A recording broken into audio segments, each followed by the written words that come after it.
जय श्री कृष्णा दोस्तों, व्रत कथाओं में आपका स्वागत है। मैं आज आपके सामने लेकर आई हूँ बृहस्पति भगवान की व्रत कथा। इसको व्रत को करने से सभी इच्छाएं पूर्ण होती हैं और बृहस्पति महाराज प्रसन्न होते हैं। प्राचीन समय की बात है, एक बड़ा प्रतापी तथा दानी राजा था। वह प्रत्येक गुरुवार को व्रत रखता था और पूजन भी करता था। यह उसकी रानी को अच्छा ना लगता था। ना वह व्रत करती थी और ना किसी को एक पैसा दान में देती थी। राजा को ऐसा करने से भी मना करती थी। एक समय की बात है कि राजा शिकार खेलने वन चले गए। घर पर रानी और दासी थी। उस समय गुरु बृहस्पति साधु का रूप धारण कर राजा के दरबार पर भिक्षा मांगने आए। साधु ने रानी से भिक्षा मांगी तो वह कहने लगे, हे साधु महाराज, मैं इस दान और पुण्य से तंग आ चुकी हूँ। अगर कोई उपाय हो तो मुझे बताएं कि यह सारा धन नष्ट हो जाए और मैं आराम से रह सकूं। साधु रूपी बृहस्पति देव ने कहा, हे रानी, तुम बड़ी विचित्र हो।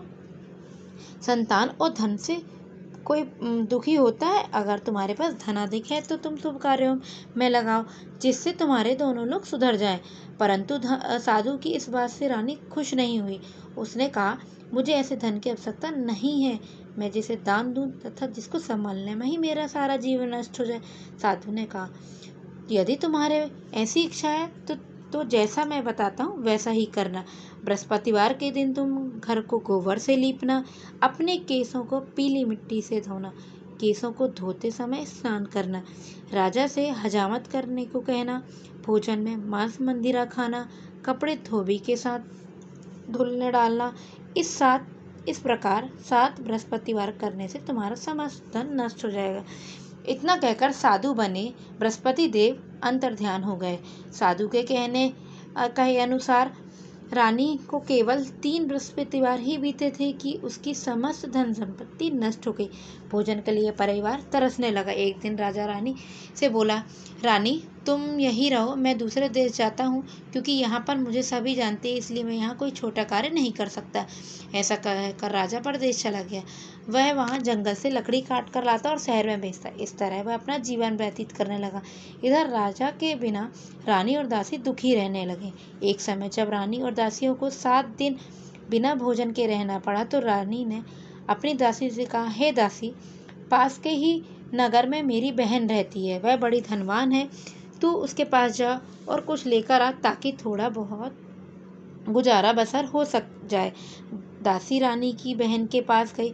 उस दिन बृहस्पतिवार था। रानी की बहन उस समय बृहस्पतिवार की कथा सुन रही थी। दासी ने रानी की बहन को अपनी रानी का संदेश दिया, लेकिन रानी की बहन ने कोई उत्तर नहीं दिया। जब दासी को रानी की बहन से कोई उत्तर नहीं मिला तो वह बहुत दुखी हुई। उसे क्रोध भी आया। दासी ने वापस आकर रानी की सारी बात बता दी। सुनकर रानी अपने भाग्य को कोसने लगी। उधर रानी की बहन ने सोचा कि मेरी बहन की दासी आई थी, परंतु मैं उससे कुछ नहीं बोली, इससे वह बहुत दुखी होगी। कथा सुनकर और पूजन समाप्त कर वह अपनी बहन के घर गई और कहने लगी, हे बहन, मैं बृहस्पतिवार का व्रत कर रही थी। तुम्हारी दासी गई, परंतु जब तक कथा होती है तब तक ना उठते और ना बोलते हैं, इसलिए मैं नहीं बोली। कहो दासी, क्यों आई थी? रानी बोली, बहन, हमारे घर अनाज नहीं था। ऐसा कहते कहते रानी की आंखें भर आई। अपनी दासियों समेत भूखा रहने की बात भी अपनी बहन को बता दी। रानी की बहन बोली, बहन देखो, बृहस्पति देव भगवान सबकी मनोकामना पूर्ण करते हैं। देखो, शायद तुम्हारे घर में अनाज रखा हो। यह सुनकर दासी घर के अंदर गई तो वहां उसे एक बड़ा घड़ा अनाज का भरा मिला। उसे बड़ी हैरानी हुई, क्योंकि उसे एक बर्तन देख लिया था। उसने बाहर आकर रानी को बताया। दासी रानी से कहने लगी, हे रानी, जब हमको भोजन नहीं मिलता था तो हम व्रत ही तो करते थे, इसलिए क्यों ना इनसे व्रत और कथा की विधि पूछ ली जाए। हम भी व्रत किया करेंगे। दासी के कहने पर रानी ने अपनी बहन से बृहस्पतिवार व्रत की कथा के बारे में पूछा। उसकी बहन ने बताया, बृहस्पतिवार के व्रत में चने की दाल और मुनक्का से विष्णु भगवान का केले की जड़ में पूजन करें तथा दिया जलाएं, पीला भोजन करें तथा कथा सुने। इससे गुरु भगवान प्रसन्न होंगे, मनोकामना पूर्ण करते हैं। व्रत और पूजन विधि बताकर रानी की बहन अपने घर लौट आई। रानी और दासी दोनों ने निश्चय किया कि बृहस्पति देव भगवान का पूजन जरूर करेंगे। 7 रोज वह जब बृहस्पतिवार आया तो उन्होंने व्रत रखा, घुड़साल में जाकर चना और गुड़ बीन लाए तथा उसकी दाल से केले की जड़ तथा विष्णु भगवान का पूजन किया। अब पीला भोजन उन्होंने कहाँ से आए? दोनों बड़ी दुखी हुई, परंतु उन्होंने व्रत किया था इसलिए बृहस्पति देव भगवान प्रसन्न थे। एक साधारण व्यक्ति के रूप में वे 2 थालों में सुंदर पीला भोजन लेकर आए और दासी को बोले, हे दासी, यह भोजन तुम्हारे लिए और तुम्हारी रानी के लिए है, इसे तुम दोनों ग्रहण करना। दासी भोजन पाकर बहुत खुश हुई। उसने रानी को सारी बात बताई। उसके बाद से ये प्रत्येक बृहस्पतिवार को गुरु भगवान का व्रत और पूजन करने लगी। बृहस्पति भगवान की कृपा से उनके पास धन हो गया, परंतु रानी फिर पहले की तरह आलस करने लगी। जब दासी बोली, देखो रानी, तुम पहले भी इस प्रकार आलस करती थी, तुम्हें न धन के रखने में कष्ट होता था, इसी कारण सभी धन नष्ट हो गया था। अब गुरु भगवान की कृपा से धन मिला है तो तुम्हें आलस होता है। बड़ी मुसीबतों के बाद हमने यह धन पाया, इसलिए हमें दान पुण्य करना चाहिए। अब तुम भूखे मनुष्य को भोजन कराओ, प्याऊ लगवाओ, ब्राह्मणों को दान दो, कुआं तालाब आदि का निर्माण कराओ, मंदिर पाठशाला बनवाकर ज्ञान दान दो, कुंवारी कन्याओं का विवाह करवाओ, अर्थात धन को शुभ कार्यों में खर्च करो, जिससे तुम्हारी कुल का यश बढ़े तथा स्वर्ग प्राप्त हो, पितर प्रसन्न हो। दासी की बात सुनकर रानी शुभ कर्म करने लगी, यश फैलने लगा। एक दिन रानी और दासी आपस में विचार करने लगी कि ना जाने राजा किस दशा में होंगे, उनकी कोई खोज खबर नहीं। उन्होंने श्रद्धा पूर्वक भगवान से प्रार्थना की, राजा जहाँ कहीं हो शीघ्र वापस आ जाए। उधर राजा परदेश में बहुत दुखी रहने लगा। वह प्रतिदिन जंगल से लकड़ी बीनकर लाता और उसे शहर में बेचकर अपनी दुखी जीवन को बड़ी कठिनता से व्यतीत करता है। एक दिन दुखी हो अपनी पुरानी बातों को याद करके वह रोने लगा और उदास हो गया। उसी समय राजा के पास बृहस्पति देव साधु के वेश में आकर बोले, हे लकड़हारे, तुम इस सुनसान जंगल में किस चिंता में बैठे हो, मुझे बतलाओ। यह सुन राजा के नेत्रों में जल भर गया। साधु की वंदना कर राजा ने अपनी संपूर्ण कहानी सुना दी। महात्मा दयालु होते हैं। वे राजा से बोले, हे राजा, तुम्हारी पत्नी ने बृहस्पति देव के प्रति अपराध किया था, जिसके कारण तुम्हारी यह दशा हुई। अब तुम चिंता मत करो, भगवान तुम्हें पहले से अधिक धन देंगे। देखो, तुम्हारी पत्नी ने बृहस्पतिवार का व्रत प्रारंभ कर दिया है। अब तुम भी बृहस्पतिवार का व्रत करके चने की दाल व गुड़ जल के लोटे में डालकर केले का पूजन करो। फिर कथा कहो या सुनो, भगवान तुम्हारी सब मनोकामना पूर्ण करेंगे। साधु की बात सुनकर राजा बोले, हे प्रभु, लकड़ी बेचकर तो इतना पैसा नहीं बचता जिससे भोजन के उपरांत कुछ बचा सकूं। मैंने रात्रि में अपनी रानी को व्याकुल देखा था। मेरे पास कोई साधन नहीं है जिससे उसका समाचार जान सकूं। फिर मैं कौन सी कहानी कहूं, यह भी मुझको मालूम नहीं है। साधु ने कहा, हे राजा, मन में बृहस्पति भगवान के पूजन कथा का व्रत का निश्चय करो, वे स्वयं तुम्हारे लिए कोई राह बना देंगे। बृहस्पतिवार के दिन तुम रोजाना की तरह लकड़ी लेकर शहर में जाना, तुम्हें रोज से 2 गुना धन मिलेगा, जिससे तुम भली भांति भोजन कर लोगे तथा बृहस्पति देव की पूजन का सामान ले आओगे। जो तुमने बृहस्पति वार की कहानी के बारे में पूछा, वह इस प्रकार है। प्राचीन काल में एक बहुत ही निर्धन ब्राह्मण था। उसकी कोई संतान न थी। वह नित्य पूजा पाठ करता। उसकी स्त्री न स्नान करती, न किसी देवता का पूजन करती थी। इस कारण ब्राह्मण देवता बहुत दुखी रहते थे। भगवान की कृपा से ब्राह्मण के यहाँ एक कन्या का जन्म हुआ। कन्या बड़ी होने लगी। प्रातः स्नान करके वह भगवान विष्णु का जप करती, बृहस्पतिवार का व्रत भी करने लगी। पूजा पाठ समाप्त कर पाठशाला जाती और अपनी मुट्ठी में जौ भर के ले जाती। पाठशाला के मार्ग में डालती जाती। लौटते समय वही जौ स्वर्ण के रूप में हो जाते और उनको बीनकर घर ले आती। एक दिन वह बालिका सूप में उन सोने के जौ को फटक कर साफ कर रही थी कि तभी उसकी माँ ने देख लिया और कहा, हे बेटी, सोने के जौ को फटकने के लिए सोने का सूप भी तो होना चाहिए। दूसरे दिन गुरुवार था। कन्या ने व्रत रखा और बृहस्पति देव से सोने का सूप देने की प्रार्थना की। बृहस्पति देव ने उसकी प्रार्थना स्वीकार कर ली। रोजाना की तरह वह कन्या जौ फैलाती हुई पाठशाला चली गई। पाठशाला से लौटकर जब वह जौ बीन रही थी तो बृहस्पति देव की कृपा से उसे सोने का सूप मिला। उसे वह घर ले आई और उससे जौ साफ करने लगी, परंतु उसकी माँ का वही ढंग रहा। एक दिन की बात है, कन्या सोने के सूप में जब जौ साफ कर रही थी, उस समय उस नगर का राजकुमार वहां से निकला। कन्या के रूप और कार्य को देखकर वह मोहित हो गया। राजमहल में आकर वह भोजन तथा जल त्याग कर उदास होकर लेट गया। राजा को जब राजकुमार द्वारा अन्न जल त्यागने का समाचार प्राप्त हुआ तो उसने अपने मंत्रियों के साथ वह अपने पुत्र के पास गई और कारण पूछा। राजकुमार ने राजा को उस लड़की के घर का पता भी बता दिया। मंत्री उस लड़की के घर गया। मंत्री ने ब्राह्मण के समक्ष राजा की ओर से निवेदन किया। कुछ ही दिन बाद ब्राह्मण की कन्या का विवाह राजकुमार के साथ संपन्न हो गया। कन्या के घर से जाते ही ब्राह्मण के घर में पहले की भांति करीबी का निवास हो गया। एक दिन दुखी होकर ब्राह्मण अपनी पुत्री से मिलने गया। बेटी ने पिता की अवस्था को देखा और अपनी माँ की हाल चाल को पूछा। ब्राह्मण ने सभी हाल कह सुनाया। कन्या ने बहुत सा धन देकर अपने पिता को विदा किया, लेकिन कुछ दिन बाद फिर वही हाल हो गया। ब्राह्मण फिर अपनी कन्या के यहाँ गया और सभी हाल कहता हुआ पुत्री बोली, हे पिताजी, आप माताजी को यहाँ लेवा लाओ, मैं उन्हें पूजा विधि बता दूंगी जिससे गरीबी दूर हो जाए। ब्राह्मण देवता अपनी स्त्री को साथ लेकर अपनी पुत्री के पास राजमहल पहुंचे तो पुत्री अपनी माँ को समझाने लगी, हे माँ, तुम प्रातः काल स्नान आदि करके विष्णु भगवान का पूजन करो, सब दरिद्रता दूर हो जाएगी। परंतु उसकी एक बात नहीं मानी। प्रातःकाल वह उठकर अपनी पुत्री की बची जूठन को खा लेती थी। एक दिन उसकी पुत्री को बहुत गुस्सा आया। उसने अपनी माँ को एक कोठरी में बंद कर दिया।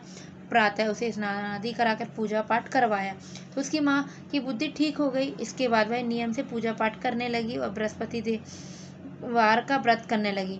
इस व्रत के प्रभाव से मृत्यु के बाद वह स्वर्ग को गई। वह ब्राह्मण में भी सुखपूर्वक इस लोक का सुख भोगकर स्वर्ग को प्राप्त हो गए। इस तरह कहानी कहकर साधु बने देवता वहां से लोप हो गए। धीरे धीरे समय व्यतीत होने पर फिर बृहस्पतिवार का दिन आया। राजा जंगल से लकड़ी काटकर शहर में बेचने गया। उसे उस दिन और दिनों से अधिक धन मिला। राजा ने चना गुड़ आदि लेकर बृहस्पतिवार का व्रत किया। उस दिन से उसके सभी क्लेश दूर हुए। परंतु जब अगले गुरुवार का दिन आया तो वह बृहस्पतिवार का व्रत करना भूल गया। इसके कारण बृहस्पति भगवान नाराज हो गए।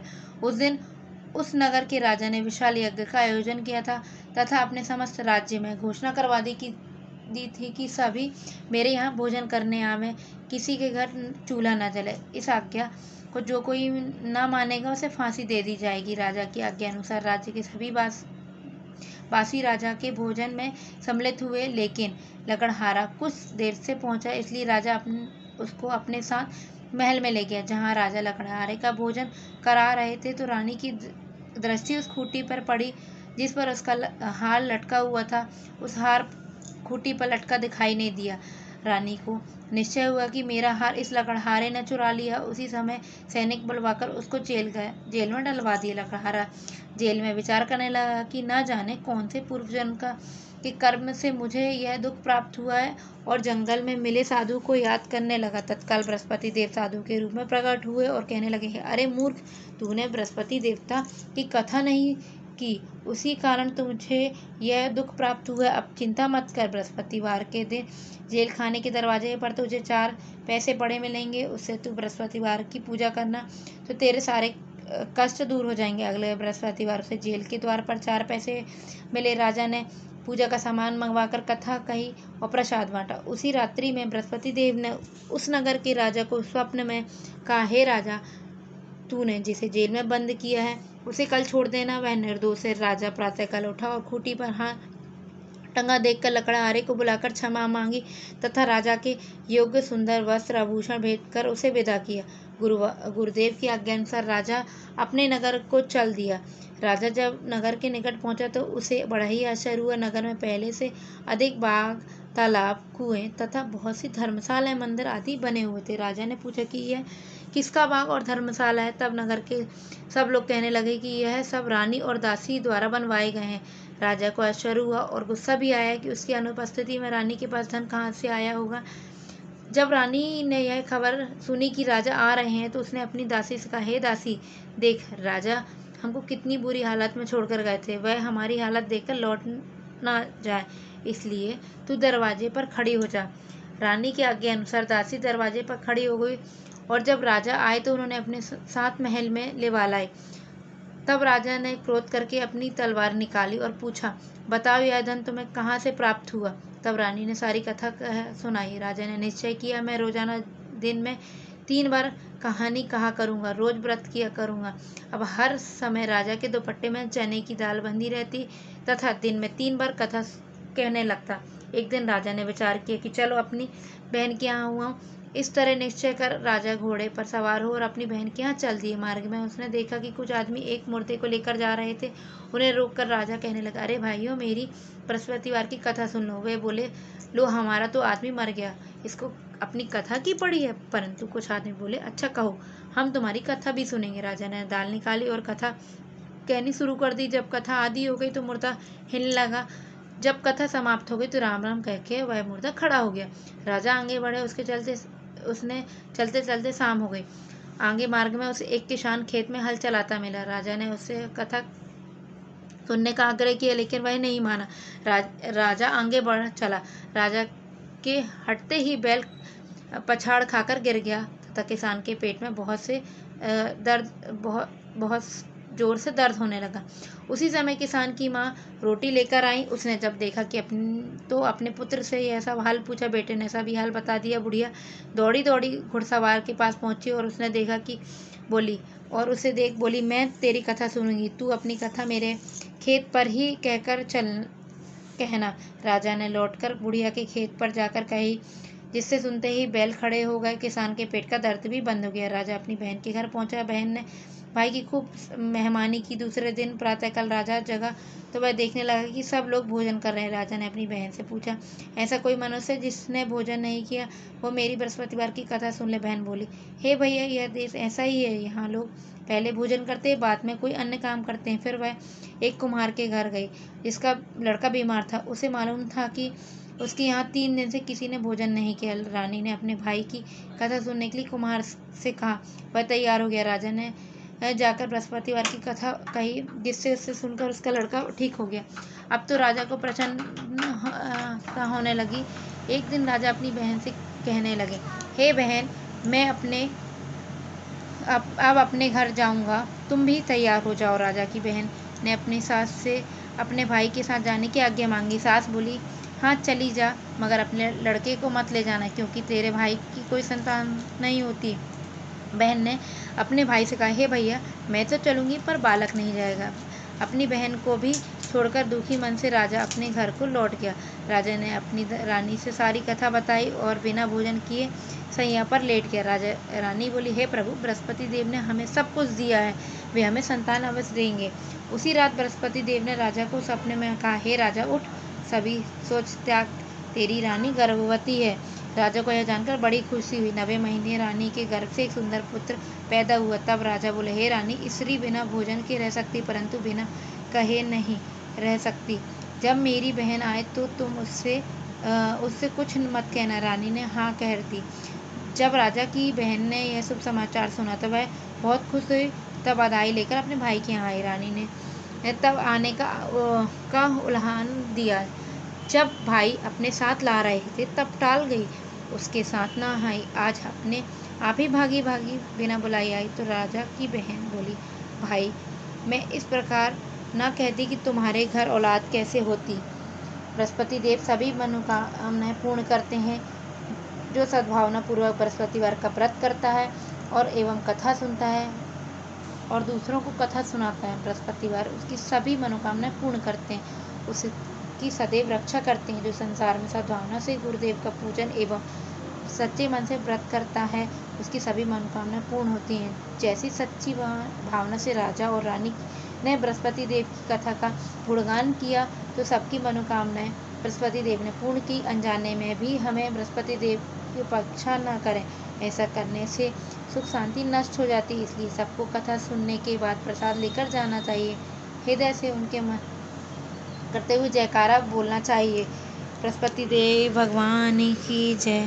दोस्तों, अगर आपको यह कथा अच्छी लगी हो तो लाइक, शेयर, कमेंट ज़रूर करें।